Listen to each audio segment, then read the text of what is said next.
Welcome back to Celestial Assault. We've got one more game left to decide who will make it to day number 2. I'm EGP Wonder Chef, joined for this final match once again by James Jameson Lee. Eventually, maybe we'll have some other casters to introduce, but for now, I'm super happy that I've been able to do all of this with you. But we got one more match today to do together.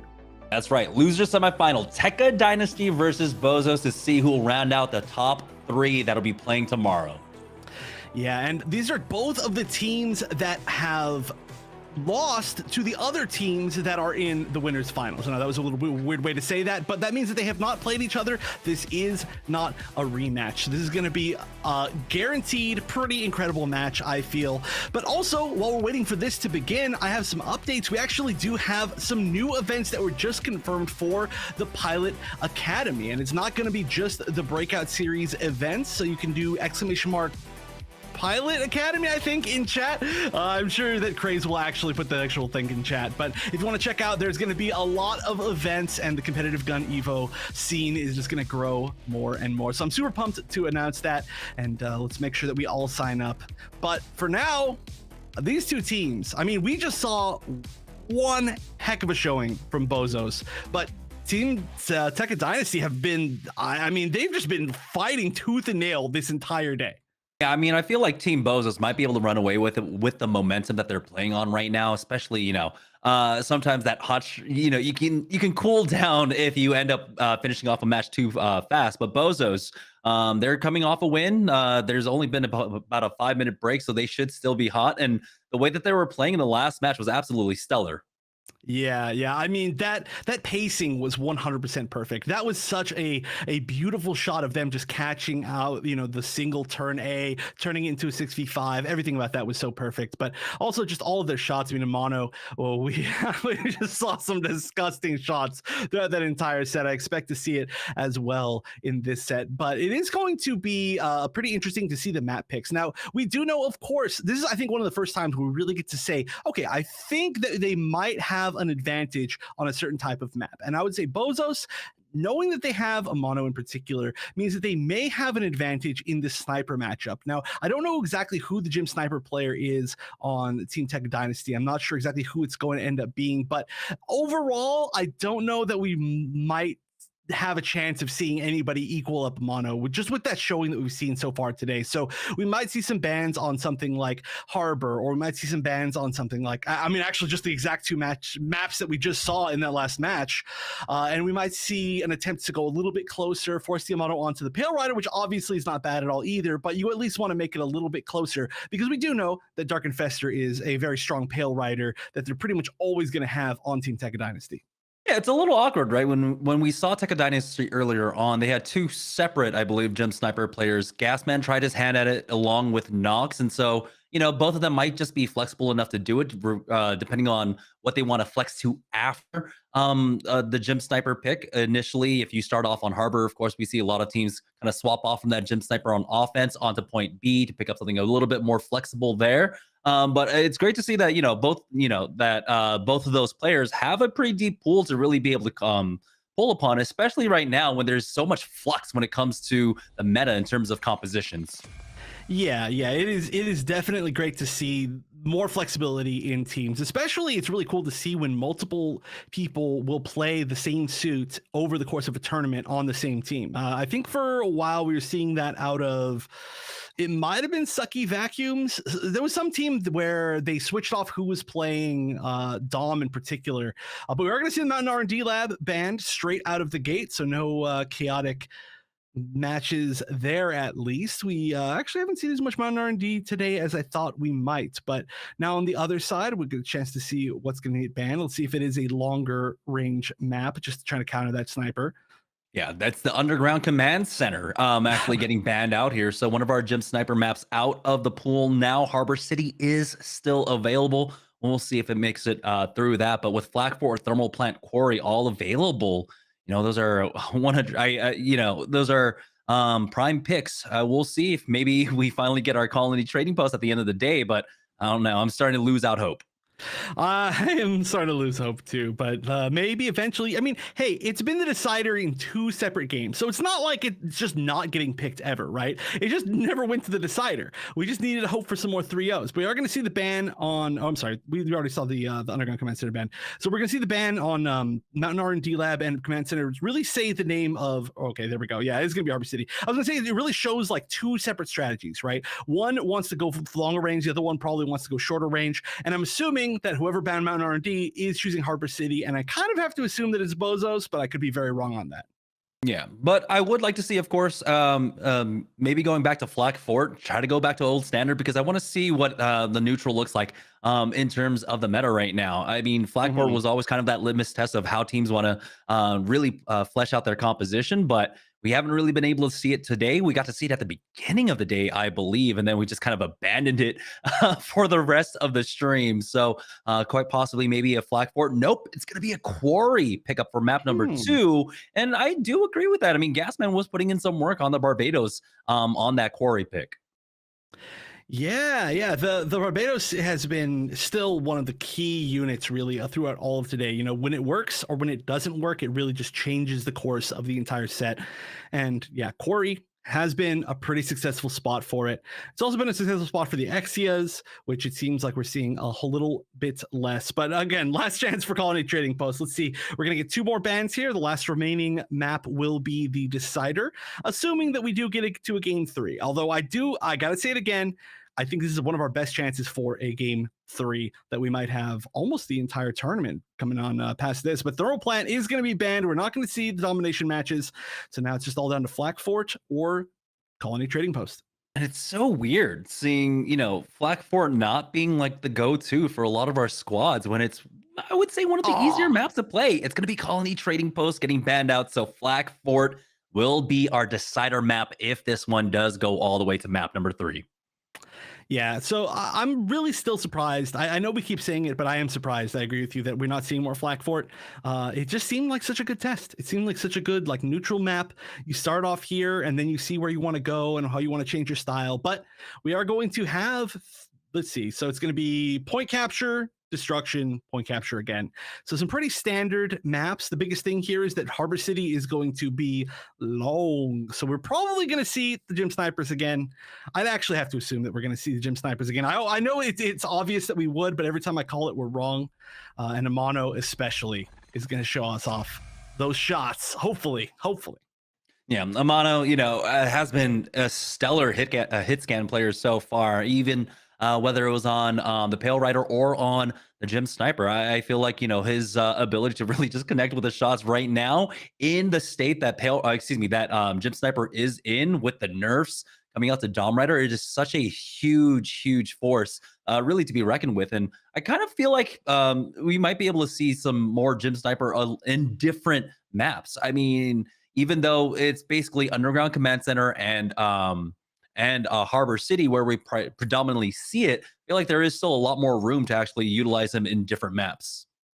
Yeah, there for sure could be. I mean, even when you're a little bit closer up, I mean, if you're just ridiculous like Amano was, just getting those kind of 3-4 mid-range headshots in a row, it's like, yeah, that's just a complete total reset. Like there's nothing you can do about that. If somebody's just that good at clicking heads, then I mean, realistically, Gym Sniper is one of the strongest suits in the entire game. Despite the fact it doesn't have consistent damage, if you can just click heads, I gotta say, Gym Sniper is probably one of the stronger sniper type units that I've ever seen in a game because it doesn't require any sort of setup for its strength. Like it just literally is just okay, you just have a normal size clip, especially now that it got more bullets in it and I don't know, 2 patches ago or 3 patches ago or something like that. And you just click on the head and that's it. You don't have to do any sort of setup. You don't lose any mobility. You don't have the greatest mobility, but you don't lose mobility or anything. So I always want to see more Gym Snipers personally. Yeah, the only unit now that can survive that headshot is going to be the Sazabi. And speaking of Sazabi, we have been seeing a lot of it today. I'm definitely surprised by that because, I mean,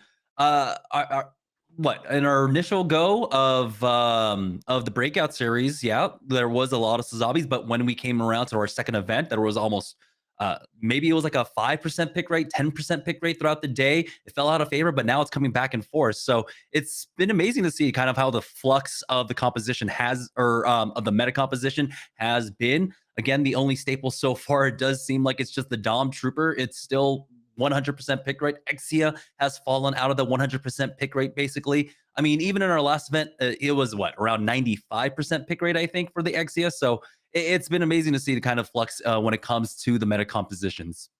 Yeah, I think even in the last one, the team that didn't pick Exia ended up losing, and it was like a good spot for Exia. But yeah, it's been huge. I wonder if we have 100% Ashmar pick rate. I think we might, but I'm not 100% sure. I feel like I can't remember that, but I feel like we might. I feel like Ashmar and Dom might be the two now that are just currently like nobody is not choosing them because they're just so flexible, right? There's never a bad time for either of those, and they do so much AoE damage and they work together really well too. Like you fire a few shots at the same time that there's a fire grenade going off and a big choke point, and like you might just win the fight. It might just happen, and if it doesn't, then you're fine. You're not committing over that, all that too much for it. So those suits for sure, which are very interesting suits. Normally, you wouldn't think that like any sort of suit or character in a game like this that does something similar, like the mobile flying suit and like the sort of support suit, like they would be so core. But I think they're both really fun as well, and they have really strong G maneuvers that are really fun to watch too. So I'm a big fan. Yeah, those were my two mains initially when the game came out. I of course love Dom, but saw a lot of players initially just pick up Ashmar, and Ashmar was kind of like your go-to if you were playing ranked. It was so strong, and then kind of fell out of favor for whatever reason. Teams not picking up as much, but now it's come back full force again. Zoning control, it is able to just control so much space for your team. That Ashmar punch is absolutely insane as well in many different situations. Just the flexibility of how you can use those G maneuvers has been so strong for both Dom and for Ashmar. Yeah, in similar ways, right? In its own weird way, Punch is almost like a mini, but quicker Screaming Nimbus in its own way, kind of. I almost feel like I regret saying that. Somebody's gonna blow me up for that, but hey, they both do damage and they knock back and they can initiate a push or stop a push. So I really like them both, especially together. But let's see what we get as far as team comps here.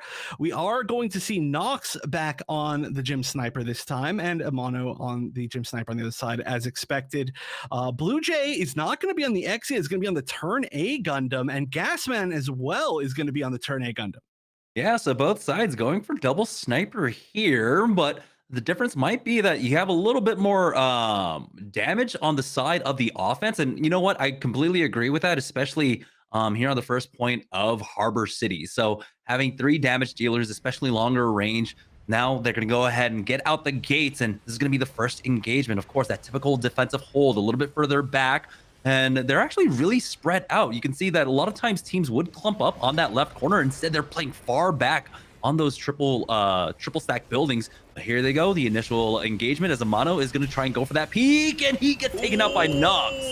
Finally losing the mirror, but the finally getting revived as well. That's such a good spot. I need to remember that spot. I don't know, I've never seen people take that little spot where you can just peek out your head and snipe from above that building, but oh yeah, not quite getting it.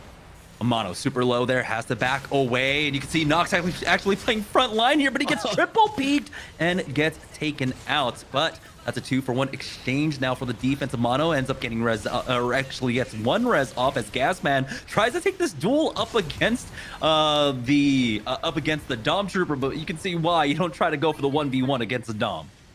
Yeah, that was, they I don't know, they pushed that weird. Again, I don't really know why Nox was so on the front line of that push. It kind of felt like they were at a disadvantage after that, rather than just trying to like sit back and find a new angle to cover the push. But they are reset. They are past the choke point already, so that's going to be a huge deal. It's not as much of a choke point, but there we go. Mono this time winning the 1v1 against Nox, the sniper war, with a little bit of a, well, not a 1v1, 2v1 I should say, but getting that pick is huge. Yeah, Be Their Shield is living up to his name. He's basically standing on top of a mono so that he cannot lose the sniper duels. The skirts of the Suzabi just does so much coverage that you cannot take any damage there, though. But as he tries to back away, Hawklight ends up getting the knock. And I don't know if they're going to be able to get the rest. Blue Jay will try and back off, but he gets his life for that. Gasman finds one more. Now it looks like the offense might have found an opening here. Overhead throw as well. And the finish onto Be Their Shield. Very nice. It ends up going down in the end, but I mean, getting more than you need to take this point A. So really great play there from Gasman, getting a little bit of, I would say, revenge maybe from the earlier showing on this particular map. But turn A, I mean, such a strong, such a flexible unit. And I feel like I'm surprised we didn't see it more today, but you can see exactly why it's so strong here. And also, like I said, chance to yeet people off the map. It's my only goal. Mono makes the swap off on to that Pale Rider for the defensive side now, as BOZOS ends up losing out on one. That's Blue Jay going down, and that's a pretty big pickoff, getting rid of that turn A. So that's one less CC to worry about when they try to make the charge forward. They do need to top off, though. Dark Infestor was low, but now they've got the G maneuvers available as well. Nox, once again, trying to go for the no-scope going forward. Screaming Nimbus coming out from Die here, as he is going to cause disruption enough to actually get into the back line, but he will end up going down in the res onto Hawklight here. Almost got the knockoff there. Actually, it was weird. Hawklight went down to nothing, which was really weird. Mono also going down to nothing. That might be a falling death. It looked like Hawklight had a falling death and then somehow got back up. I know that doesn't make any sense, but someone check the tapes. Yeah, now they have a Screaming Nimbus of their own to try and make it through this choke point. Now have to be worrisome of Nitro, but they do end up dealing with that threat. Screaming Nimbus has been popped, and they're going to charge forward, clearing all the threats in their way, but they still have some people in the back line, as Gasman now with that butterfly is able to find one. Now the offense should be able to make their way on up. Be Their Shield does end up at least picking off one, and that's the finish onto the Suzabi. So they're gonna have one less player on, but Blue Jay is here and he's dealing with Hawklight. A nice overhead throw into a robot to get that finish, and he finds one more onto a mono. And so now the momentum is building in favor of Team BOZOS. Yeah, this is looking pretty strong. The defenders are running back, but they're getting staggered one at a time. 3-4 people on point still. This is going to be so hard. There's not a lot of time. You got to get on point. We are going to see the butterfly come out from Blue Jay. This has to be the moment, but is there anybody on point to actually stop this? There's not! Flying above the point is not enough. That might have been enough to save if there had been one more person, but super unfortunate that there just wasn't even enough time to get the damage out of that butterfly. Yeah, Tekka Dynasty, you know, answering the momentum that Team BOZOS were able to bring from map number one. That's a huge time differential that they have at the end of the day. They were staunched a little bit there on point A, but when they came to point B, after that first Screaming Nimbus, they were able to answer back quite well. So really good play coming out from Tekka Dynasty. Now it's going to be BOZO's opportunity for the offense. We'll see if they want to try and go for that triple DPS once again. If they'll try and go for that double sniper once again up against the triple DPS of Tekka Dynasty. Yeah, that was a little bit surprising there. I mean, the picks were really good still from a mono, but overall it just didn't feel like it had enough impact for some reason. Maybe it's because it was on defense and eventually they get enough chances, but I think it was just mostly the fact that they couldn't hold at that B choke point, and there was just like a little bit of an unfortunate situation there, and so they just were a little bit overrun. I think it's the only way to put it. But the double sniper, I mean, it certainly makes sense to me, especially on offense. I mean, the biggest thing is that if you have that early turn A on offense, even if it takes you a little bit longer to capture point A, that means that you're going to have the G maneuver up, the butterfly G maneuver, just that much earlier when you get to that choke point. And I think that's going to be huge for this map. And it does seem like both teams are still committing to the turn A's. Yeah, I mean, turn A, once again, so strong. We know how strong he is when there are major chokes that you need to break through. The Screaming Nimbus really does open things up as well. So being able to utilize both of those G maneuvers to crack that one on open, if you can just kind of layer them as well, it is extremely strong. Blue Jay going for that first shot, doesn't quite connect. It's going to be Nox actually getting the knock onto Die. We're seeing, once again, such a huge change. That 100 HP difference. You just have to play the Dom so much more differently now. Yeah, Dom has kind of a big head too. Robot and 3 others taking down Be Their Shield, but that's actually kind of a big pick. That means no more shield to hide behind, quite literally. in multiple ways, and now they just have to sit in the open, potentially get sniped. Although we're going to see a little bit of like a backwards movement here, a little bit of a retreat from the side of Tekka Dynasty. They're not really trying to hold its forward of a spot anymore. Yeah, just don't overcommit onto these onto that push. Even though you feel like you have the numbers advantage, just play for time. They had a minute 43 at the end of their round, and so you just need to be able to play off of the clock instead. Hawklight finds that knock onto Die, but Nitro Genocide will be able to get that res. That's a huge pickoff from Gasman, getting rid of the Sazabi, but Amano finally answers, finally finds a pick there onto a robot. But again, you can see why the defense loves to play in these buildings. They get to fall back, even if you die, as long as you're in the middle of an animation of maybe a charge, you get behind the building, you get rezzed up. Amano finds one more onto Gasman.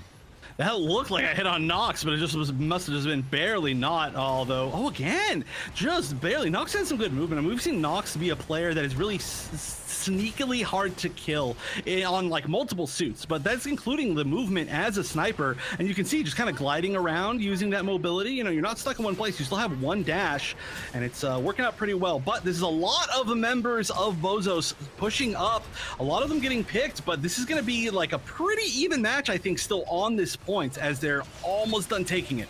A lot of members on BOZOS extremely low, but finally they'll be able to pick off Nox. But I think if you're Tekka Dynasty, you're happy with the time. You've wasted about 2.5 minutes, maybe 3 minutes there. So now BOZOS will have 4 minutes to try and make the push on to point B. We do have Wiki. He's got the energy cable, and that is not the G maneuver you want when you want to try and break open this choke point.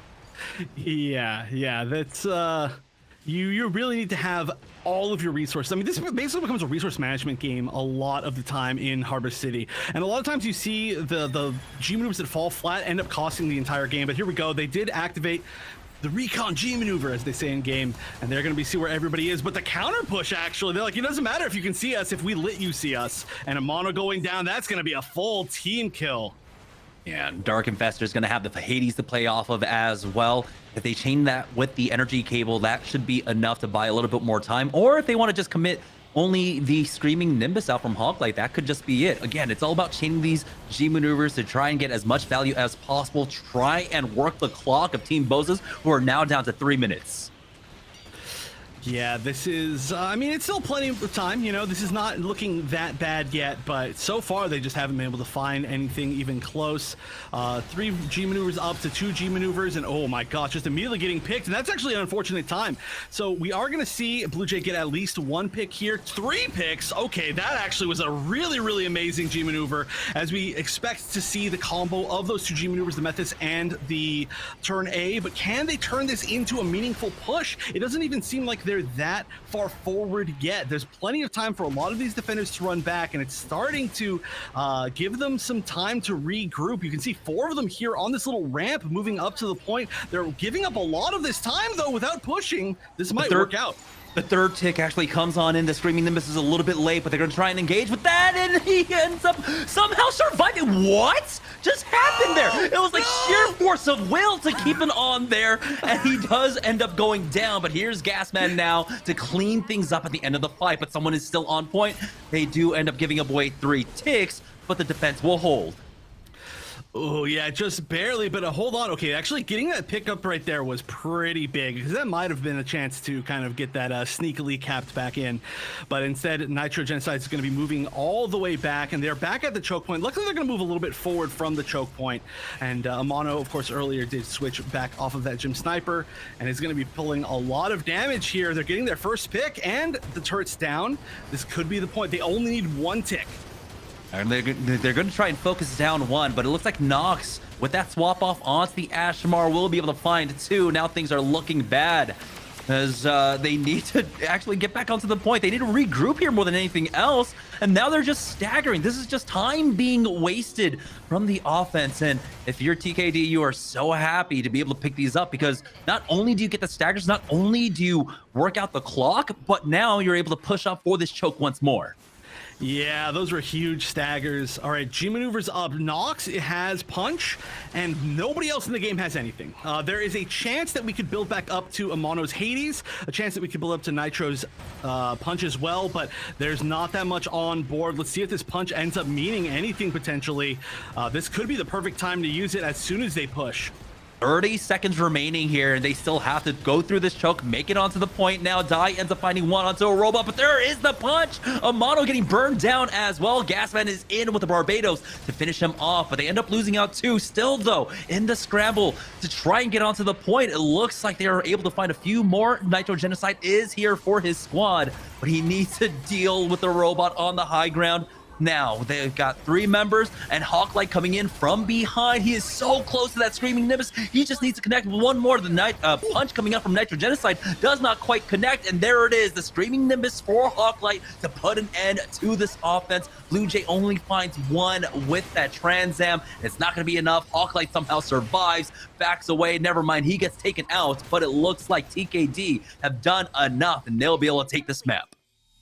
Wow, just barely. I gotta say though, I want to know, why did that punch whiff? I'm gonna look back on the stream and see as it happens. That punch looked to me like it was close enough to connect, but just not quite, I guess. Maybe there was a jump done at the same time, that final punch coming out of Nitro. But wow, that was a very close one in my eyes. That was again though, very impressive. I mean, I think Tekka, okay, we talked about this earlier, right? Powerpuff Girls was the team that would go down, and the more matches they'd play in the tournament, they would get better and better. And I feel like Tekka Dynasty is kind of that for me this time around. Yeah, I mean, there's always got to be one. Something about, of course, being in that lower bracket where you just end up getting more powerful and powerful. But at the end of the day, it can only be the one squad. This is, of course, double elimination. This is the lower bracket. And so when you have so much on the line, when you need to make top 3, you just leave everything out on the field. That's what we're seeing so far. Yeah, let me go back really quickly, and I just want to see what or how many matches they've played today. Okay, actually they didn't get knocked in that early, so they got a bye as well. So they're actually only like 4 matches in, but regardless, that's still a lot for the number of teams that are actually here. So I'm still thinking that they're that type of team for me. And again, they're very new comp, right? Like a as far as their team, not their actual team comp, but their players are not as used to, I think, playing with each other as some of these other teams. So I think they're probably just taking their time to continue to get better. And they really, I think, showed it off so really well in that game. I mean, honestly, though, that was about as close as you can get in the game. Yeah, and again, seeing the sniper duels here on Harbor City, extremely fun to watch. Different ways to play it out as well. Mono really getting some extra resources there. We saw the Suzabi coming in on the defensive side to really allow him to play that headshot angle and basically went out on the duels, but unfortunately he wasn't able to find the same kind of angles. For Nox on the other side, it was kind of absurd how aggressive he was actually playing when he was on that gym sniper. Yeah, I was really surprised. It seemed like for moments maybe Nox was like, wait a minute, I'm sniper, I forgot, and then backed up, like pushed to the choke point as the first person through the choke point on the B choke point, and then was like, wait, hold on a second, and then just like immediately just dashed backwards, like, okay, never mind, I forgot I'm a sniper, I need to switch at some point. But then honestly, Nox switching over to the Ashimar as well was very successful. And we're talking about the depth of the ability of certain players to play different suits. Nox is one of the highest. Nox has played in these tournaments something like 5 different suits, maybe 4, I think, because I remember at a point I think Nox was playing Dom, at a point it was Ashimar, at a point it's been Exi, I believe, right? That was today, right? The point it's been Jim Sniper. I think maybe there was more, but it's hard to even keep track of at this point. So very impressive from Nox. Yeah, and it can't be understated. Again, be able to have that kind of pool, but being able to have different skill sets. I mean, typically, when it comes to a lot of class-based shooters, you see people kind of specialize, right? And especially when it comes down to DPS, you're either hit scan or you're projectile. But being able to play both, well, it speaks so much to your abilities. So really, hats off to him because he's doing an amazing job so far. Yeah, now I'm trying to remember what the next map was. Are we going to Quarry next? Is that right? I can't quite remember, but that sounds right because they are right next to each other, I believe. No. Okay, Yeah, so it is going to be Quarry for map number 2. Okay. Yeah, I looked back at it and I was like, wait, I don't remember the order. It's one of these two. But so going into Quarry is going to be, of course, a very different game as well. Quarry, you can technically bring the Gym Sniper, but I get a feeling that we're probably not going to. It's one of the maps that, unless you get to that point A on the first bomb site, you don't have that long of a sight range. Now, if you do manage to plant point A and you have a sniper, it is like impossible to defuse. It is so difficult. You have to make like a full push all the way back to the relay to stop them from stopping you. But that's not always the easiest thing to do because you can't just respawn. You have to like take the relay, die, respawn instantly, and then instantly cap A. So that can be pretty tough. I get a feeling we're going to see a lot more close range fights this time around. Yeah, and in particular, I'm looking forward to Gasman. He did a fantastic job when it came to his Barbados play. There were actually a few moments that stand out to me. It was the counter dive when it came to the waypoint fights, but also there's one point where they were trying to go for a plant on A. He ends up getting the back cap onto the waypoint, drawing back the offense as well. I mean, he was doing an amazing job on Barbados overall on that point. So that's who I'm looking forward to when it comes to our second map there on Quarry. Yeah, I also need to point out that Gasman did a good job on the turn A, really great job, which is now, I think, the third suit that we've seen them play throughout the day.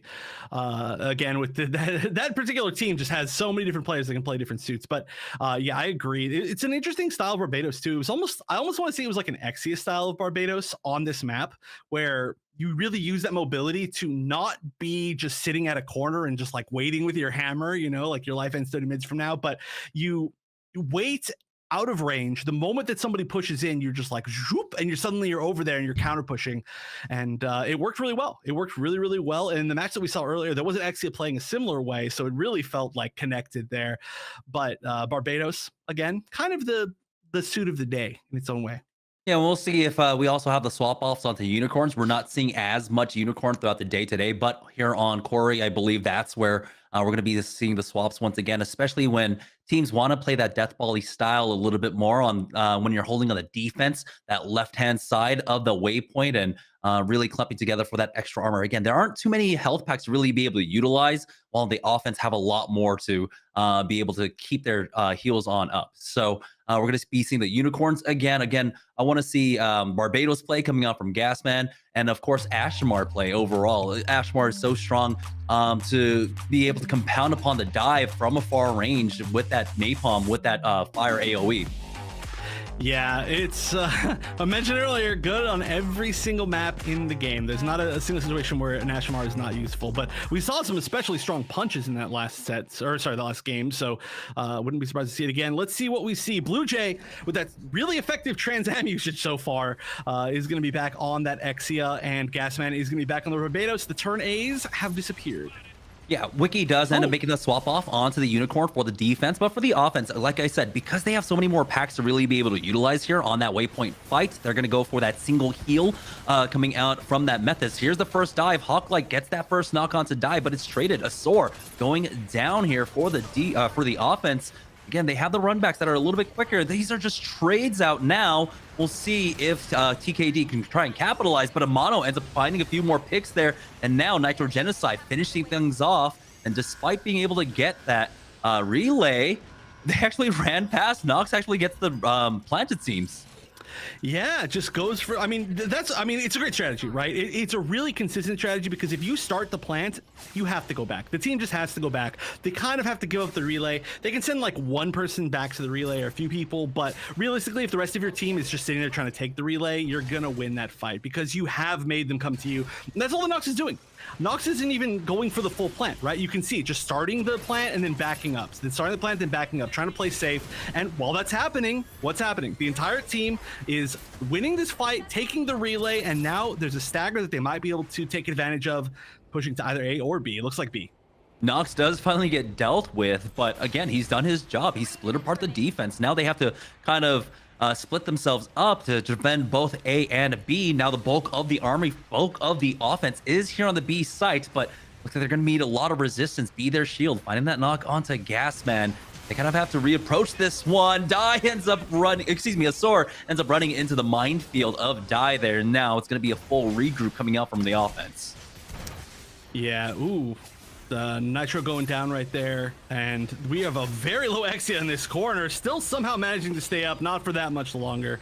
Although this has been just so many trades. This particular game has been trade into trade into trade. There's been no fights that have just been like, okay, that's just a team wipe, or that's 3 people down, they had to run away. It's been like, oh, we're gonna just all trade until there's like 2 people left, and then whoever wins that is gonna win the fight. Oh boy, Ooh. Gasman has to be careful, but it looks like Nox will be able to find that knock onto Nitro. Genocide is, once again, it's 1-for-1. The defense is still getting picked apart here. As for the offense, they have their pick of where they want to try and go for the plan, and it looks like they're going to try and commit onto B, but Amano has made that rotate on over, and he's got the backup of Blue Jay as well. Amano with another knock onto a robot now, and TKD, they're actually bleeding out a lot of time. Nox is going to go for that A plan once again, but he gets disrupted and taken out. You can only fake it so many times, you know. It's like the boy who cried wolf, but it's the Exia who cried planting the, I don't know, that doesn't work at all. But you know what? We're gonna pretend it worked. Eventually, people just aren't gonna believe you, and they're just gonna walk in and they're gonna hit you with an axe, which I don't think is how the boy who cried wolf ended. Not quite. Now things are looking bad for Tekka Dynasty. They don't have any G maneuvers to utilize here for the defense for Team BOZOS. They've got the Ashmar Punch, they've got the Trans Am, along with the Unicorn ulti and the funnels here, as Dai ends up finding another knock. That's going to be Hawklight going down. Gasman in the flank finds one. We'll see if they can get a little bit more, creating an opening for his squad. And it looks like they're going to try and go and commit onto point A. Never mind, they're just going to retreat off of this one. Yeah, and we saw Blue Jay use that Trans Am, which didn't actually get that many like KOs. It just managed to scare away a lot of the other team. However, we've been seeing Blue Jay get a lot more mileage from that. We are going to see the Barbados G maneuver come up. I learned how to actually pronounce that, and I forgot it immediately. But that can be huge, especially in these hallways here in B. You can cover so much of the room with one single slash from that Barbados G maneuver. Nitro Genocide controlling that high ground now, but it looks like they will charge forward. Nox backing away with his squad. He's got that Ashmar Punch.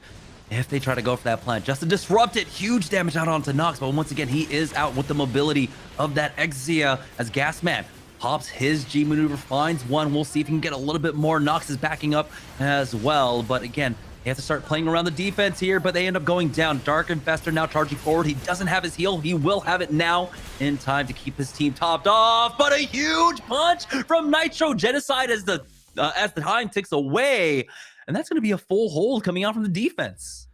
Oh, this is looking very possibly to be a game 3 in my eyes. I mean, with that level of a hold, that was, I mean, really, honestly, I was surprising after the Team Tekka Dynasty did so well in that first map, but they just weren't able to find their moments here. And it can be tough, right? It can be tough.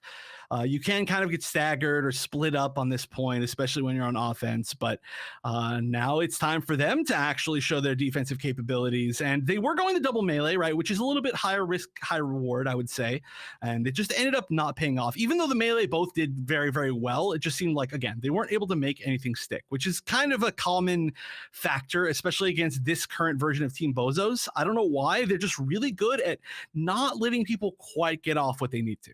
Yeah, it felt like Nox and Gasman were trying to play off the picks a little bit too long, and they ended up wasting a lot of time overall as a team trying to play for those picks. I can understand why you want to. That's kind of the general play style of these backliners, but ultimately at the end of the day, at some point, you need to regroup as a 6-man and go for a full push. You need to really try to focus onto one point. But I think trying to play for that, hey, let's try and split them up between A and B kind of ended up hurting them more than anything else.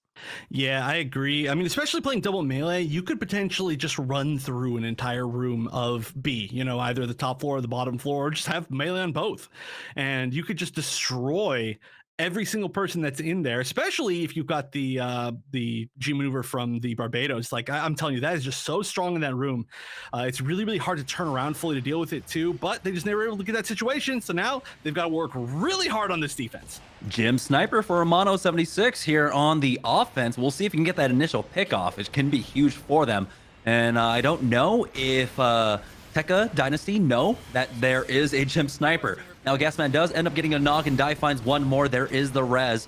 We'll see if Amano can finally get a pick off, but it looks like he's going to go ahead and swap off now. Go back on over to that Pale Rider to have a little bit more consistent damage. Oh, I love to see that. I love to see that. I think it's a great showing of a strategy that is very, very effective in this game that not a lot of people use. I think less people use it than they should. But they have taken a decent angle here. They're not being like totally destroyed through the choke point. Be their shield is literally being their shield as usual. And oh, there's going to be 2 pushes on the top, and Gasman actually has to run away despite being the Barbados that's great at holding that spot, but can't hold against Nexia forever. Die goes down though. Yeah, Nox is just getting these jump peaks across that corner. And that's 2 pickoffs now. Wiki falling here. And BOZOS have lost out on a lot of time, and they still haven't found a way in quite yet. And they haven't even really been able to build up too much of their G maneuvers. You can see Die, that's going to be the huge opener. You want to be able to get that Screaming Nimbus up at the very least to try and create an opening, but after about 2 minutes now, he's only at 31%. Yeah, and alternatively, Hawklight's at almost 90%, so at that rate, could get it up twice before potentially BOZOS could get up almost any of their G maneuvers. Or we are going to have a really close fight here, and there's the Screaming Nimbus. Going to say, get off of this relay, and getting a lot of people caught in that corner. That was really effective, even then towards the final end of it, just barely getting that connection. We do see Mono holding that high ground, and that's going to be a very scary person to be up on that high ground with that Pill Rider. Dark Infestor sitting here, of course, has that self-healing, so not going to have to use that health pack behind. But they are in a position here, I think, on offense to potentially make this one good push. Still, though, you're right, they've wasted so much time, and now look at Hades is up. This might be the perfect Hades time. They're looking so hesitant. Nice EMP there, but Gasman will go ahead and finish off Die. Hawklight has fallen as well. Both Doms down now, but you can see the defense just falling back. They don't need a hard commit onto this. They give away the waypoint, and now they're going to try and back away. Nox down to 150 HP, but he will be able to heal up with this health pack. And now Team BOZOS with 2 minutes to go. They need to get the Mega Charge down, but again, there wasn't any progress actually made by Tekka Dynasty. So this could still be the win for them. Gasman, though, again, playing that flanker and is able to get that waypoint once again for his squad. Now Nox getting on top of that Sazabi, still dealing with that shield, but they end up losing out on 2 while he's dealing with that. Hasn't taken out Be Their shield quite yet, and he still has about 300 HP on it. Finally, they come in. Gasman, the double flank coming out. They're able to work with that flank and get that waypoint. Now it's back down to the neutral. It's back to that initial spawn with a minute 20 to go for Team BOZOS. Oh, this is looking tough. We might see, again, overtime, right? I mean, that's, I think, realistically what happens here if they don't capture anything. But they've got to make a really, really offensive push. I'm assuming they're probably going to go for B again, just try to fight that out. But against double melee, maybe A is the better choice. And it does look like they are going to be pushing down towards A. They activate that G maneuver from the Unicorn, and that is going to get at least 1 pick, 2 picks. This is huge. This is the exact moment they need. And even though time is running out, they need almost no time on this Mega Charge to just take the win because they held so well on defense. But can they get it down is the question. They are still a little bit far from being able to do that. 2 G maneuvers up on the defensive side too. Oh, Die ends up getting disrupted while he tries to go for that, and that's a huge bait coming out. They had so much time to try and regroup for themselves, but man, the play coming out from Gasman on that Barbados is putting in so much value now. Dark Infestor, he's got that Hades. They're going to try and charge forward with it. Robot does still have that energy cable at the very least, but that's going to be the only G maneuver until Asor ends up getting that funnel. But the funnel could be the winning factor for this squad, especially when you realize on the other side, BOZOS, they have no tools to work with. They're getting staggered here, and Blue Jay is going to try and help out his squad, controls the high ground. Be Their shield gets focused down as he tries to go for the Mega Charge plants. They're arming it once more, but it is just a bait once again, and both teams end up drawing here on Quarry. Wow, wait a minute. If they both don't take the first point, it goes to a draw. I actually didn't even know that. Why did I not know that? I thought it went to like an overtime with like nobody had time left. Interesting draw. Okay, so I don't know exactly what we do for this situation here. Could we get a confirmation from the production as to what we're doing, aka Craze, or if Lux knows? But yeah, wow. That was, I mean, okay, before we get the confirmation, that was wild that both of those teams held at the first point. That's really weird to see 2 teams held or hold that early on, right? It wasn't just like okay, so wait, okay, that's right. So we're going to go back to that rule. So we got confirmation that the tiebreaker for an absolute draw here per map is to go to Lunar Comm Station. And that's been a rule for the past few events. And it has only happened, I think, 1 time, but this should be now the second. Yeah, I mean, I love Lunar Comm Station. I wish it was in the regular pool. I understand why it's not, right? Because it is a different kind of domination map, while the others are, whatchamacallit, they're symmetrical horizontally. This one's symmetrical vertically, which is completely different. Both teams start on basically close to point A, and then point C gets further away. It is a huge different dynamic when it comes to that. So yeah, I understand why that is the tiebreaker. I wish we could see it a little bit more, though. Yeah, I agree. I mean, honestly, I like most of the maps in this game. I wish we got to see all of them. I know there were a few Canyon-based fans in the chat earlier. I think I saw, I think it was Casino and Sunglasses or something that were in the chat that were talking about Canyon-based. I'm a big fan of that map too. But I mean, glad we are getting to see this at least like 2 different times within these past 3 tournaments that we get to see this map.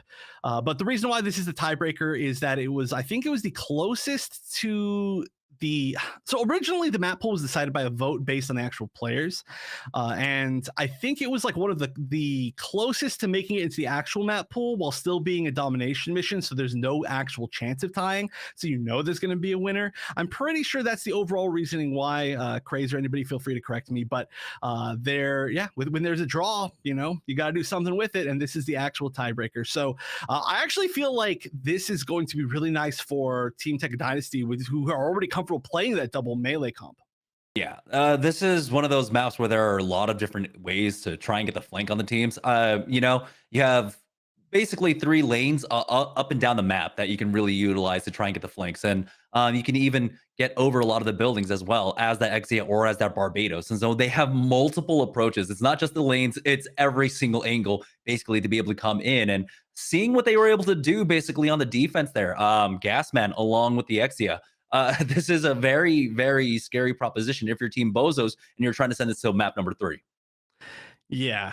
This is I don't want to say. I mean, okay. I actually don't think this map is quite as melee or like close range favored as some of the other domination maps. There are some points like for example, like point C and point B, both of them can be pretty far ranged fights depending on where your team is positioned, but overall I just feel like their style might give them a slight edge here. It might just be a little bit harder for BOZOS to get that sort of adaptation, but we'll see. And we'll also see which of these teams is more comfortable playing on this map, because we got the little pause here because I don't know, I just don't know how much they've practiced on it. It does look like we're gonna see the double melee as expected coming out of Team Tekka Dynasty, and out of BOZOS we are going to see pretty much just the usual of what we expected. The only I guess questionable one is we are going to see the unicorn coming out of Wiki.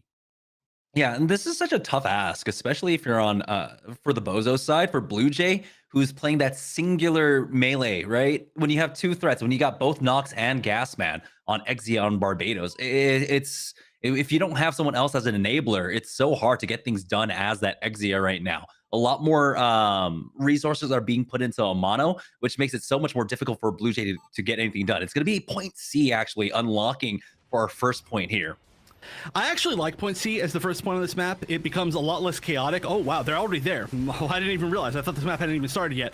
But we are going to see a huge fight up on the high ground here. The high ground is extremely important here, very similar to what we see on Mountain R&D. Hawklight's going to go down, but Be Their Shield's going to go down. Nitro's going to go down. It looks like this is mostly going the way of Tekka Dynasty, and they are going to kind of regroup in the center stage here and get this high ground and hold C. And C is arguably the best spot to win the fight at, because it is a very long run back, and by the time you regroup and get the run back, even if you do take the time to win this fight and then capture the point, you're not going to have that much time. So the first fight on C is the most important. A goes back and forth all the time.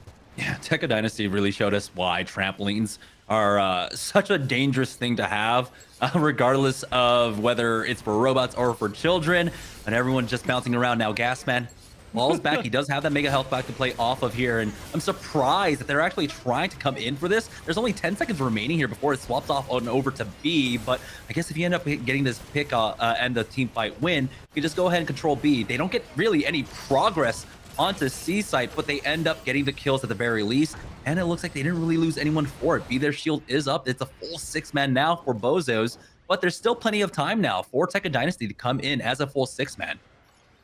Yeah, 20 seconds is more than enough time to make it back to B for sure. C, a little bit less so, but B, you know, it's right in the middle of everything. And it does look like we're going to have several people kind of pushing from this upwards angle here, these little kind of sniper boxes. Oh, but there we go. The Gasman on the Barbados is going to take out Nitro, and I think Gasman is just going to thrive on this map. Ooh, 100 HP. He ends up getting the stun. There we go. Finishes off mono here. And again, I just feel like the double brawlers coming out from Tekka Dynasty is just too much to deal with right now. BOZOS need a better answer for it, whether it's like maybe picking up a Marasai or going RX 78 to have a little bit more CC to deal with. A mono is just not able to open up as much on that Pale Rider. Yeah, actually, I'm surprised we don't see more Marasais in general. I think Marasai is a really solid suit with a really solid G maneuver, and even if you don't land a million hooks, you are still just adding a lot of value. But we can see the Trans Am activated from Blue Jay. Again, I say one of the, I think, better Trans Am users, although I'm immediately kind of proven wrong there. Again, he doesn't have the same kind of opener, right? He doesn't have the same tools. Now, they do force them back all the way over to C, and so BOZOS will start making progress here on some progress at the very least onto C, but now it's 75 to 14% as it swaps back on over to C. Dai ends up finding Gasman, finally dealing with that back line flanker. They've got the man advantage, but they don't have the HP quite yet as they go for the regroup. Now Nox with that Trans Am trying to find a little bit of value here before the point unlocks, but it looks like he will not be able to get much here. Now coming in for the backline flank onto Nitro Genocide, but it's going to be a 1-for-1 exchange as Blue Jay finds a robot. But again, the double composition, the double melee composition is just proving way too strong for BOZOS to contend with. Yeah, this has been a really hard-fought battle for BOZOS, especially on this C point, right? I think that they did a little bit better on B because they, you know, had a little bit more space. But when they're forced to fight in those tiny little corridors in C, or if they ever end up having to go to A, which apparently might not happen in this game, then they're just at such a disadvantage trying to deal with double melee, it feels like. Someone needs to touch the point, 99%, and they will be able to get on time. Screaming Nimbus has been utilized here. Nitro Genocide now with the punch, with 34 HP, somehow staying alive. And he is still up now, but Gasman is here along with Nuts. The Bash brothers putting in work for Tekka Dynasty as Hawklight finishes off Dai. And now Asor is going to try his best to get back onto the points, but he is not going to be able to make it. It's a little bit short there. It's going to be Tekka Dynasty taking the first round here. Yeah, pretty dominantly. And it was really interesting that we got C, B, C, B, C, I think was the order. Or maybe C, B, C, B, C. Yeah, no, that was right. And we didn't get A at all, which it might, I mean, it can be a plus or minus based on your team comp, of course. But I would have at least liked to see what BOZOS did on point A, because in point C, they've so far seemed a little bit, I don't want to say lost, but they just haven't had the right answer. Yeah, for Tekka Dynasty, I think it's really being able to play off of having double engagers, right? On the other side for BOZOS, typically if you're just playing that solo Exia, you're not playing as that engage for the most part. If you're playing neutral, you know, Pale Rider versus Pale Rider, then sure, you can almost initiate as that solo, but it's not the same. They don't have one focal point on the TKD side for BOZOS to really try and pick apart. And so right now, Blue Jay, I feel like he's a little bit lost in what to do up against this comp. Yeah, and also I mentioned earlier that I really think Blue Jay is great using those Trans Ams, but none of them have been hitting. You know, it's been Trans Am into just a few people just avoiding and then just ending up dying. So we are going to start on point A. Immediately, we're finally going to get point A, but that means we're going to get a huge chaotic fight up here where already Tekka Dynasty is going to get the pick on Nitro and Blue Jay. Yeah, Gasman fighting a little bit more as well, and that's going to be almost a full team wipe. They end up only losing out on a robot throughout all of this. But point A will be going the way of Tekka Dynasty. They've got that high ground control as well for Dark Infestor. Again, like we said, typically the Pale Rider is that one sticking point. That's that one point of weakness that you really want to try and dive for. But when you have so many threats on Tekka Dynasty's squad, it's really not worth it to try and focus down that one Pale Rider. At this point, though, it does look like Team BOZOS will actually get the point as it unlocks. Yeah, that's weird. It didn't feel like they won that fight. It just felt like nobody was down there from Tekka Dynasty to actually capture the point. A lot of them were upstairs just shooting, but if you're sitting right here, exactly where we're going to see Amano get his revive off, you can't actually get shot from upstairs, really. So now it looks like they're kind of holding position, but it seems like now it's more because we're seeing Tekka Dynasty just already pushing for C, which is probably a smart choice. Oh, this is really tough. You can see Dark Infestor is actually staggered behind the rest of his squad. He can get caught out on that right-hand side. Gasman ends up picking up 2. But again, we still have about, what, 25 seconds for the, or 30 seconds for the point to unlock. So even though they get these staggers, there's still plenty of time to try and regroup. And so that's going to be the full wipe. It looks like the call was made from BOZOS. Hey, just die. Let's go ahead and regroup and then fight as a full 6-man 4-point C. Gasman really is popping off. I mean, that was like 4 kills against this push, you know, just alone. Like, that is 100% what we want to see from this Barbados, and it is just working so well on this map. I mean, this is going to be a dominant control of C, and once again, you know, they can fight for this point, but they need to win this first fight. Otherwise, they are just wasting their time. You know, they might even not come back. They maybe just should go to A. But there is a chance to win this. Let's see what they can do. Yep, there's a full regroup. 6-man here trying to push in from that left-hand side, but you can see the spam coming out along with that constant threat. Gasman finds that first pick, a second one as well onto Amano. And now Tekka Dynasty charges forward. Wiki ends up getting the res along with the knockdown to Gasman. And so there might be an opportunity here, but you can see the point is going to unlock in 30 seconds, and they don't really want to try and push in for it. They really want to play for A instead.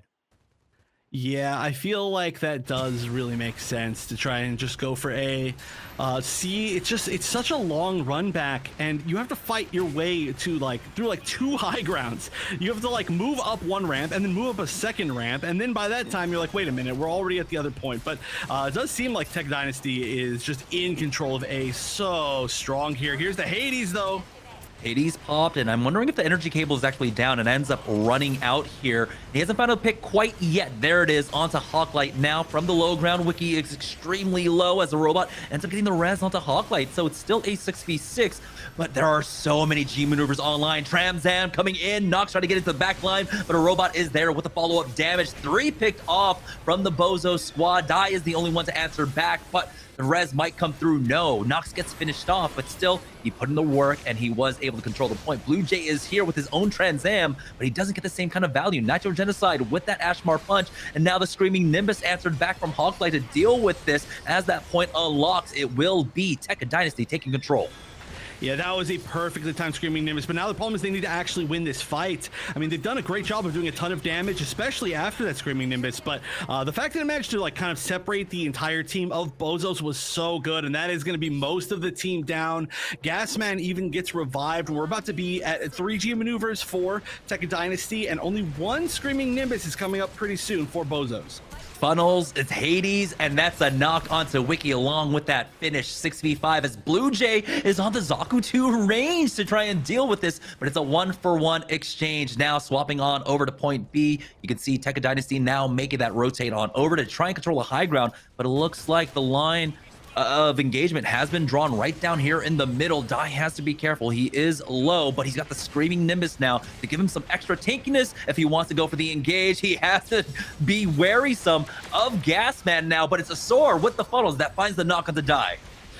Oh yeah, now we're gonna see Hawklight picking off Blue Jay on that ranged. Mizaku, Amano's going down as well. A robot goes down, but it's not enough to get them a chance at this point. And it looks like there's gonna be initial capture here for Tekka Dynasty. They only need to finish off on this point, and they will be moving up into the top 3. We see the Transam up for Nox. That is the, oh, then we also have the Hades. The Hades is gonna be so hard to fight through. The Screaming Nimbus might give them some more guaranteed time on the point there from Die, but there's no other G maneuvers up at the moment, and we are going to see it popped.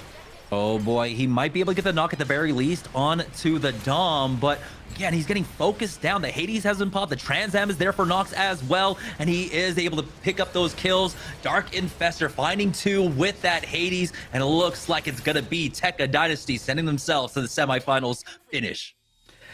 Very nice. That was for sure a map that looked way more comfortable to them than the previous two maps. But again, they've been looking so good. Blue Jay saying hi Twitch chat in the very final moments. But wow, they have for sure fought tooth and nail, like I said, through both the winners and the losers bracket to make it to this point. And I think Team Tekka so far placed at best 4th place in any of these breakout series tournaments. So this is going to be their best placement so far for sure. And they've got a chance to either get the run back or take it to the other team in the winners finals later tomorrow. But congratulations on them for top 3. Congratulations once again to the new BOZOS for being in the top 4 as well. You're still getting a solid amount of points towards the Pilot Academy, and that is going to be paying off a lot later. Again, they're a much newer team, right? They've been playing together for a lot less time, the new version of BOZOS, so they are going to, I'm sure, get stronger in the future and continue to be strong. But it just looked like they just didn't have the right maybe comp to challenge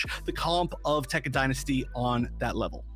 Yeah, again, when you're dealing with a double brawler, you need a lot more CC than what they had to try and deal with them. The constant threats of both the Exia and that Barbados just made short work of them. They had no answer whatsoever. Even a Hail Mary pickup from Blue Jay to try and go over to Zaku 2 range to try and deal with it. It just did not end up working out for them, unfortunately. We might be seeing a return to a brawler heavy meta if this remains to be the case.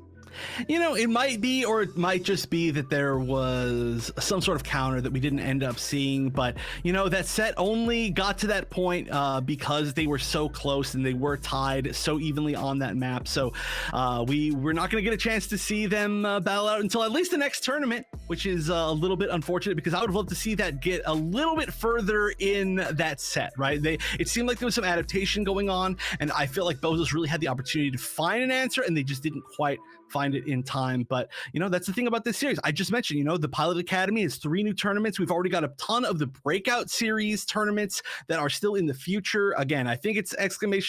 Pilot Academy in chat.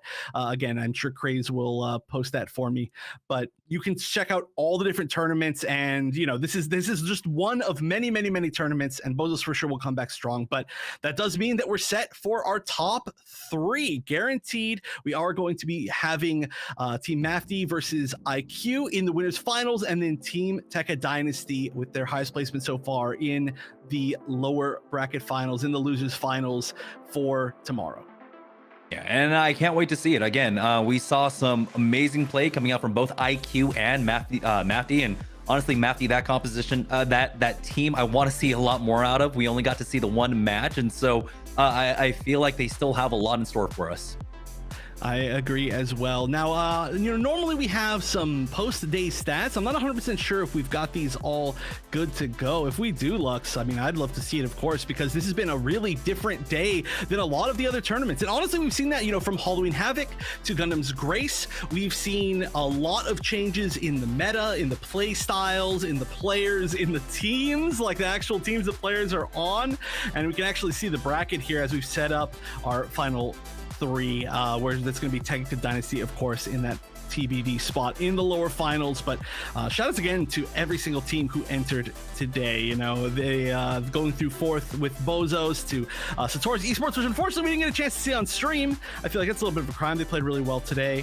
Skill Issue, Space Noids, the Akuma Kalimbar, another new team that I unfortunately didn't get a chance to see. Portland Burnsiders, everybody, every single team. I'm really glad that everybody entered. Also the Iron-Blooded, I feel like we're missing the team. Iron-Blooded Baboon, orangutans. Yeah. I think it's stick with the IBO, I guess 3-letter thing. But yeah, huge thank you to everybody there.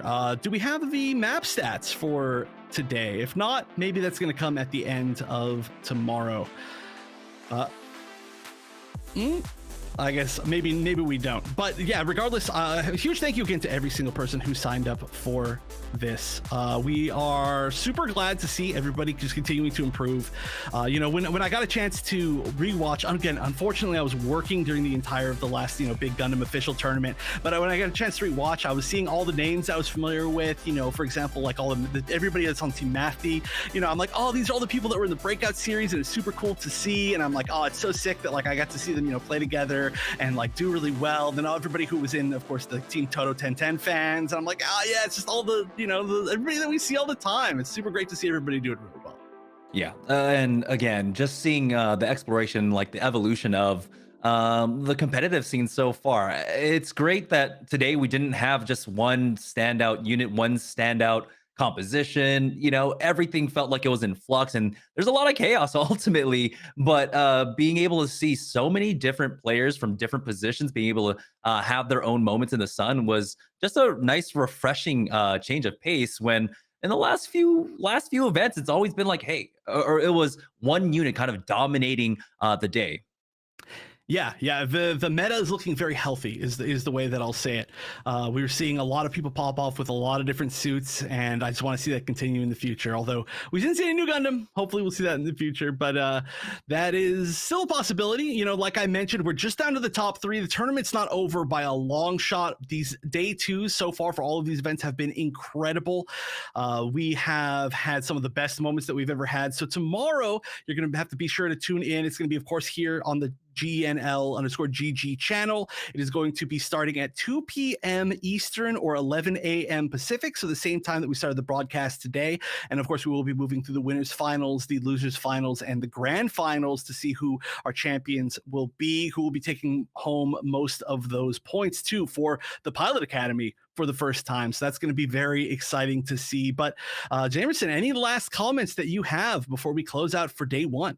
I just want to thank, of course, all of our competitors that showed up today. And, it's always a tough loss when you end up getting knocked out day number 1, but there are going to be plenty of opportunities in the future. And so we will always be glad to have you for our top 3 teams. Get some well-deserved rest because we want to see some amazing Gundam play tomorrow. Oh, yeah. Don't party too hard. I've definitely done that going into day 2 of an event. But everybody, be sure, like I said, tune back in tomorrow, 2 p.m. Eastern, 11 a.m. Pacific, right here on this channel. Be sure to follow so that you can see the alert when we're live. But that is going to be the meatiest, juiciest matches of the tournament. So we'll see you all then tomorrow for day 2 of Celestial Assault.